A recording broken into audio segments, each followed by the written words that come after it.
Student Windows server 2016 essential છે. આજે આપણે આની જુદી જુદી સર્વિસ ઇન્સ્ટોલ કરશું. સર્વિસ ઇન્સ્ટોલ કરવા માટે આપણે સ્ટાર્ટ પર ક્લિક કરીને સર્વર મેનેજર પર ક્લિક કરશું. સર્વર મેનેજરમાં ડેશબોર્ડમાં અત્યારે તમારા સર્વરમાં કેટલી સર્વિસ ઇન્સ્ટોલ છે એ દેખાશે. તો હજુ આપણે કરવાની છે સર્વિસ ઇન્સ્ટોલ. એની એક્ઝેક્ટ નીચે લોકલ સર્વર લખેલું છે, એના પર ક્લિક કરશું. તો અહીંથી તમે તમારા કોમ્પ્યુટરનું નેમ ચેન્જ કરવું હોય તો કોમ્પ્યુટર નેમ ચેન્જ કરી શકો. અહીંયા જે કોમ્પ્યુટર નેમ છે આ ચેન્જ કરવું હોય તો અહીંયા ચેન્જ થશે. પછી એથરનેટ આઈપી એડ્રેસ અસાઇન થયેલું છે, આઈપી એડ્રેસ તમારે ચેન્જ કરવું હોય તો ચેન્જ કરી શકાશે. આપણે કોઈ સ્ટેટિક આઈપી એડ્રેસ રાખશું, રાઈટ, જે મેન્યુઅલી આપણે અસાઇન કરેલું હોય એ. ઓકે, તો અહીંયા આપણે કયું આઈપી રાખેલું છે કોમ્પ્યુટર નેમ ને એ દેખાય છે. અત્યારે તમારે નોટિસ કરવાનું છે કે અહીંયા વર્ક ગ્રુપમાં વર્ક ગ્રુપ લખેલું દેખાય છે. વર્ક ગ્રુપ એટલે કોઈ કોમ્પ્યુટર સર્વર નહીં. હવે અત્યારે સૌથી પહેલું કામ આપણે એ જ કરશું કે આ કોમ્પ્યુટરને એક્ટિવ ડિરેક્ટરી અને ડોમેન સર્વર બનાવશું, એક ડોમેન કંટ્રોલ બનાવશું. મેનેજ પર ક્લિક કરશું. અહીંથી આપણે બધી સર્વિસ ઇન્સ્ટોલ પણ કરી શકીએ અને રિમૂવ પણ કરી શકીએ. એડ રોલ્સ એન્ડ ફીચર પર ક્લિક કરશું. Next, role base installation, next. આપણું સર્વર આ છે, નેક્સ્ટ. આપણે અત્યારે એક્ટિવ ડિરેક્ટરી, ડોમેન સર્વિસ, આ બધી લિસ્ટ ઓફ સર્વિસીસ છે. તમારું સર્વર બીજી ઓપરેટિંગ સિસ્ટમથી કઈ રીતે અલગ પડે છે એ આને લીધે અલગ પડે છે. તમે તમારા ક્લાયન્ટ ઓપરેટિંગ સિસ્ટમમાં આ બધી સર્વિસ ક્યારેય પણ નહીં જો. ઓકે, તો આપણે જે સર્વિસ છે એના પર ક્લિક કરશું. Active directory, domain service, add feature, DNS server, adds. હા, પછી નેક્સ્ટ પર ક્લિક કરશું. નેક્સ્ટ પર ક્લિક કરશું. નેક્સ્ટ પર ક્લિક કરશું. નેક્સ્ટ પર ક્લિક કરશું. ઇન્સ્ટોલ. અત્યારે પહેલી વખત ઇન્સ્ટોલ કરતા હોય ત્યારે નેક્સ્ટ કરવામાં કોઈ વાંધો નથી, કારણ કે તમારે પછી એમાં ચેન્જ કરવા હોય તો તમે એને કન્ફિગર કરી શકો છો પછી. ઓકે,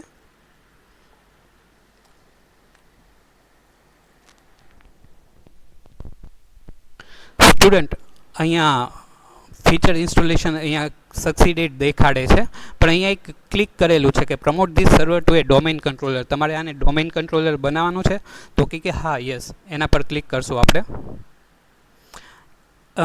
અત્યારે આપણે કોઈ ઓલરેડી ડોમેન બનેલું નથી એટલે આપણે ન્યૂ ડોમેન, ન્યૂ ફોરેસ્ટ પર ક્લિક કરશું અને અહીંયા કોઈ પણ નેમ રાખશું, જેમ કે ICTSM.lab, આવું નામ રાખીએ ડોમેનનું નેમ.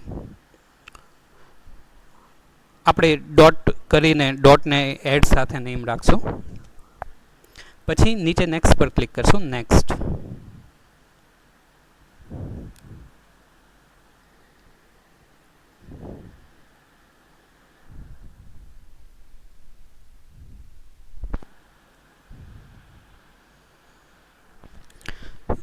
સ્ટુડન્ટ હવે પાસવર્ડ પૂછે છે, તો આપણે અહીંયા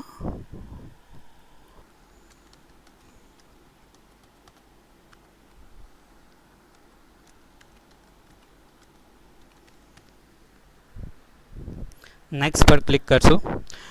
ડીએનએસ ડેલિગેશન, તો અત્યારે આપણે કોઈ ડેલિગેશન નથી રાખતા. નેક્સ્ટ પર ક્લિક કરીએ છીએ. નેટ બાયોસ ડોમેન નેમ એની રીતે જ લઈ લે છે.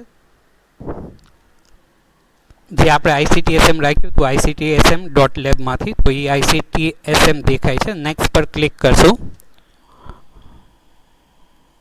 તમે કોઈ પણ આપી શકો તમારી રીતે. તમારે IT.lab રાખવું હોય તો એવું રાખી શકો, ITI.અમરેલી રાખવું હોય તો એવું રાખી શકો. આ એના ઇન્સ્ટોલેશનનો ડેટાબેઝનો પાથ બતાવે છે. નેક્સ્ટ આપીએ. નેક્સ્ટ આપશું. હવે ઇન્સ્ટોલ થઈ જશે. ઓકે, અને પછી આપણે રીસ્ટાર્ટ કરશું. Next.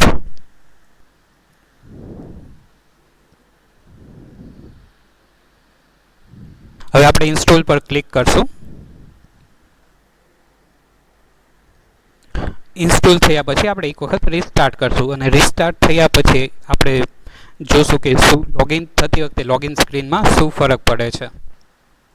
Student active directory domain service install કર્યા પછી હવે આપણે સ્ટાર્ટ પર ક્લિક કરી સર્વર મેનેજર પર ક્લિક કરશું અને અહીંયા ડેશબોર્ડ ઉપર જોશું તો આપણને ઇન્સ્ટોલ સર્વિસ દેખાશે. પહેલાં તમને અહીંયા ADDS અને DNS આ નહોતું દેખાતું, રાઈટ? આપણે અત્યારે ઇન્સ્ટોલ કરેલી આપણી સર્વિસ દેખાય છે. પછી આ ડેશબોર્ડની નીચે લોકલ સર્વર છે એના પર આપણે ક્લિક કરશું તો હવે તમને પહેલાં અહીંયા વર્ક ગ્રુપ દેખાતો હતું, એની બદલે હવે તમને તમારું ડોમેન દેખાય છે, ICTSM.lab નામનું. તમારા કોમ્પ્યુટરનું નામ server1 જ છે. ઓકે, હવે આપણે એવું કરીએ કે અત્યારે આપણા તમે આ જ કોમ્પ્યુટરને ડોમેન સર્વર બનાવેલું છે, ICTSM.lab ડોમેન સર્વર બનાવેલું છે. આ જ ડોમેનમાં આપણે કોઈ બીજું કોમ્પ્યુટર લઈ જોઈએ, રાઈટ? ઓકે સ્ટુડન્ટ, આ ક્લાયન્ટ વિન્ડોઝ 10 છે. આ કોમ્પ્યુટરને ડોમેનમાં લેવા માટે આપણે ઇન્ટરનેટ નેટવર્ક સેટિંગ્સ, અહીંયા એથરનેટ પર ક્લિક કરશું, ચેન્જ એડેપ્ટર ઓપ્શન પર ક્લિક કરશું. અહીં આપણે રાઇટ ક્લિક કરીને પ્રોપર્ટીમાં જશું, TCP/IP4 પ્રોપર્ટી, અને અહીં આપણે જે સર્વરનું IP એડ્રેસ છે એ DNSમાં આપશું. અહીંયા પહેલાં IP એડ્રેસ આપશું 192.168.1.3 અને પછી પહેલાં સર્વરનું IP એડ્રેસ 192.168.1.2 હતું તો એ આપશું અને પછી ઓકે પર ક્લિક કરશું, ક્લોઝ કરશું અને પછી રાઇટ ક્લિક કરી સ્ટેટસ પર ક્લિક કરીને જોશું કે આપણે જે IP એડ્રેસ આપેલું છે એ મળી ગયું છે. તો હા, એને IP એડ્રેસ મળી ગયું છે, DNSનું 1.2 અને આનું IPv4 1.3. આ પીસીનું IP 1.3 છે અને આપણું જે સર્વર છે એનું IP 1.2 છે.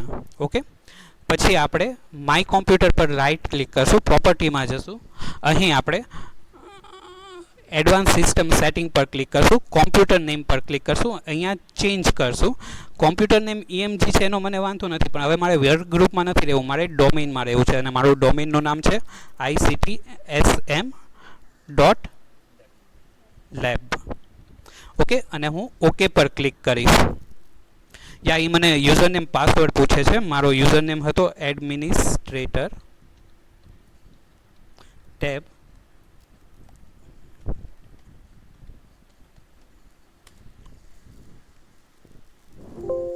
સ્ટુડન્ટ, તમે જોશો અહીંયા લખેલું આવે છે welcome to the ICTSM.lab domain. Okay, before restarting save any open file. Student, આપણું ક્લાયન્ટ ડોમેનમાં આવી ગયું છે, છતાં આપણે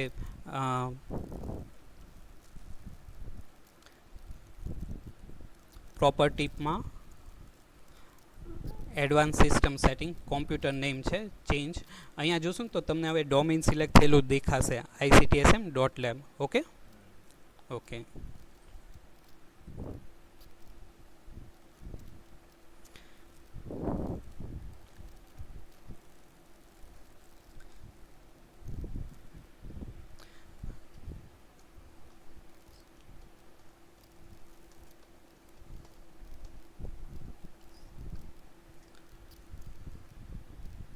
સ્ટુડન્ટ, તમે કદાચ અત્યારે તમારા ફોર્થ સેમમાં એક કમાન્ડ ભણો છો NSLOOKUP ડોમેન માટેનો.